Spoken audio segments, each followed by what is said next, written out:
video widely shared on social media shows a house in the district of Kottayam in Kerala toppling into the river and being washed away as bystanders look on, aghast and helpless. As heavy rains have triggered floods and landslides, there has been widespread destruction in the state. Disaster response teams have been working tirelessly to rescue residents, including those trapped under debris, but some haven't made it out alive, including 3 young children who were found buried under rubble in the district of Idukki.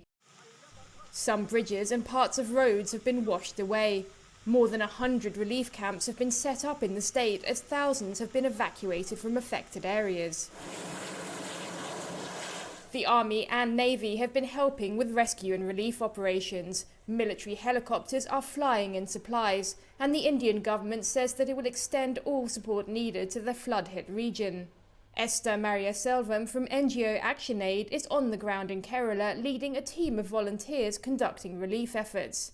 She explains that the volunteers rushed to 2 locations where landslides had taken place, claiming several lives and destroying homes. She shares details of what they've seen in those 2 areas alone.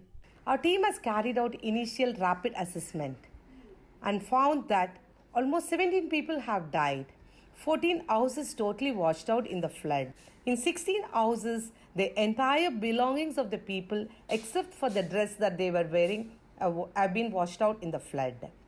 In 40 houses, it was flooded and only the slush remains in the house. 90 families are accommodated in the camp, and they immediately require clothing and blanket.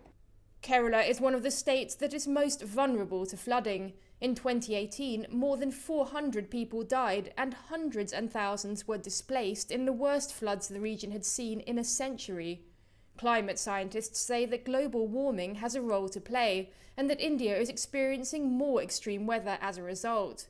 Nakul Tarun, the director of Zone for Solution, a disaster management consultancy, says that another factor that has exacerbated flooding in Kerala is the destruction of forest and mangrove areas due to construction and urbanization. Kerala is ecologically sensitive owing to the geography and topography of the region.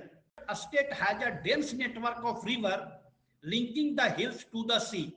Kerala is known as God's own country because it's so close to nature. Other states, including Maharashtra, where Mumbai is located, and Assam in the northeast, have also been hit hard by floods this year, which have proved deadly and displaced families and destroyed businesses. And the concern is that such disasters seem to be increasing in frequency and intensity. A study by ActionAid and Climate Action Network South Asia forecasts that 45 million people will be forced to migrate from their homes in India by 2050 due to climate disasters. The situation in Kerala also comes as in recent months the state has been grappling with large numbers of COVID-19 infections. On Monday, more than half of the daily infections recorded in India were in Kerala, according to Health Ministry figures. Rescue operations are continuing, but there are fears that the death toll from the floods will rise, as many people are still missing. Rebecca Bunton, Mumbai.